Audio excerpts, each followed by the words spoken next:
చేత అక్కడ ఉండేటువంటి భక్తజన సందోహం ఎవరైతే ఉన్నారో వారందరూ కూడా స్వామివారికి నిమజ్జన మహోత్సవం చేస్తూ ఉన్నారు.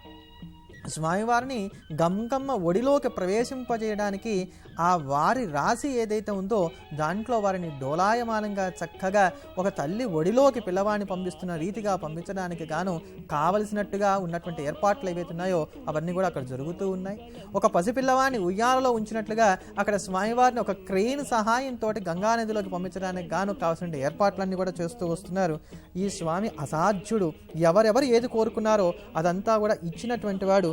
సాక్షాత్తు దేవతలు ఈ గణపతిని ఆరాధన చేసి తమకున్నటువంటి కష్టాలు పోగొట్టుకున్నాడంటే మానవులమైనటువంటి మన పరిస్థితి వేరుగా చెప్పవలసినటువంటి అవసరం లేదు కదా. సాక్షాత్తు ఉపనిషత్తుల్లో కూడా ఈ స్వామి ఎవరెవరిని ఉద్ధరించినటువంటిది కూడా విస్తారంగా చెప్పబడుతూ వస్తున్నటువంటిది. అదిగోండి ఆ యొక్క నీటిలోకి స్వామివారిని నిమజ్జనం చేయిస్తూ ఉన్నారు. ఆపోహిష్టామయోభకి కావలసినటువంటి ఉపచారములు ఏవైతే ఉన్నాయో అవన్నీ కూడా ద్విజబృందమంతా కూడా సలిపిన తర్వాత ద్వైమాతృ స్వరూపమైనటువంటి స్వామివారిని ఆ గంగా నదిలోకి చక్కగా పంపుతున్నారు. చూడండి ఎంత చక్కగా ప్రవేశపెడుతున్నారో ఆ స్వామిని అందులోకి. ఆ స్వరూపాన్ని చూసేటప్పుడు మనం అందరం కూడా జ్ఞప్తికి పెట్టుకోవాల్సింది ఏంటంటే ఆ మంగళప్రదమైనటువంటి మూర్తి మన హృదయంలో హత్తుకుపోవాలి. అలా స్వామి ఎప్పుడు కూడా మన హృదయంలో ఉండిపోవాలి. ఆహా స్వామి, ఇదిగో నీకు నమస్కారం చేస్తున్నాం, మా జన్మ చరితార్థమైందయ్యా, మరల నీ యొక్క స్వరూపం మా యొక్క హృదయమందు భాషిస్తూ ఉండుగాక, మేము ఎప్పటికీ కూడా నీకు రుణపడి ఉంటాం స్వామి, మా ఎందు అనుగ్రహం చూపెట్టినటువంటి వాడివై మమ్మల్ని సదా సంరక్షిస్తూ ఉండని చెప్పని భక్తాలు అందరూ కూడా నమస్కారం చేసుకుంటూ ఉన్నారు.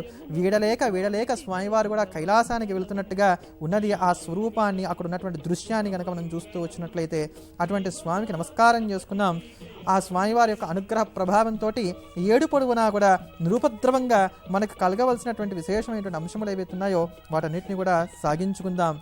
యువవక్త్రాయ చేంద్రాది వందితాయ చిదాత్మనే ఈశాన ప్రేమపాత్రాయ చేష్టదాయాస్తు మంగళం అంటూ ఆ స్వామివారికి మంగళ నీరాజనాలు ఇచ్చి మనసా నమస్కరించుకుందాం. చతుర్భుజాయ చంద్రార్థ విలసన్ మస్తకాయ చ చరణావన తానంత తారణాయాస్తు మంగళం. వక్రతుండాయ వటవే వంధ్యాయ వరదాయ చ విరూపాక్షసుతాయాస్తు విఘ్ననాశాయ మంగళం. ప్రమోదామోద రూపాయ సిద్ధి విజ్ఞాన రూపిణే ప్రకృష్ట పాపనాశాయ ఫలదాయాస్తు మంగళం అంటూ మంగళాష్టముతోటి స్వామివారిని మనమందరం కూడా శరణు వేడుదాం. అదిగో ఆదిశేషుడి పైన ఏ ప్రకారంగా అయితే కనుక పాలకడలి యందు మహావిష్ణువు శయనించి ఉంటాడో అటువంటి స్వరూపాన్ని మనందరికీ కూడా దృగ్గోచరం చేస్తూ సాక్షాత్తు ఆ మహావిష్ణువు గణపతి స్వామి వారికి మేనమావ కదండి.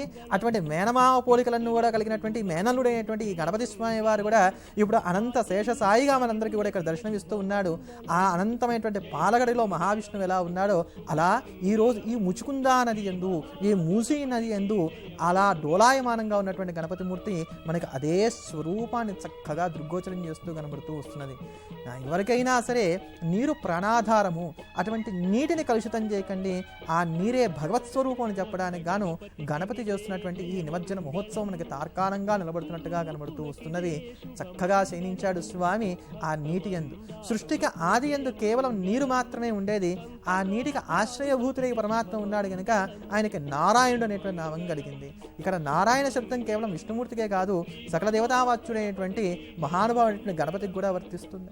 ఇక్కడ నారము అంటే జ్ఞానము అని అర్థం. జ్ఞానము ఎప్పుడు కూడా నీటికి ప్రతీకగా ఉంటుంది కనుక నీటిని జ్ఞానమును రెండింటినీ కూడా నరశబ్దంతోనే సంబోధన చేస్తూ ఉంటారు. అటువంటి ఆ నారమునకు ఆశ్రయభూతుడై ఉండి నీటిని ఆశ్రయించి ఉండేటువంటి వాడు, అంతేగాక జ్ఞానమునకు ఆశ్రయభూతుడై ఉండేటువంటి వాడు కనుక కూడా గణపతికి నారాయణ శబ్దం చెప్పబడుతూ వస్తున్నది. అటువంటి నీటికి ఆశ్రయభూతుడైనటువంటి స్వామి నేడు ఆ యొక్క జలములను పవిత్రీకరణ చేయడానికి గాను ఈ నిమజ్జన మహోత్సవం చేస్తూ వస్తున్నాడు. నీటిలో ఉండేటువంటి దోషమంతా కూడా ఈ యొక్క నిమజ్జన మహోత్సవం ద్వారా సమస్తం కూడా తొలగింపబడి పవిత్రమైనటువంటి నీరు మరింత పవిత్రమై మనల్ని అందరినీ కూడా పరమ పవిత్రుని చేస్తుంది. అంతటి విశేషం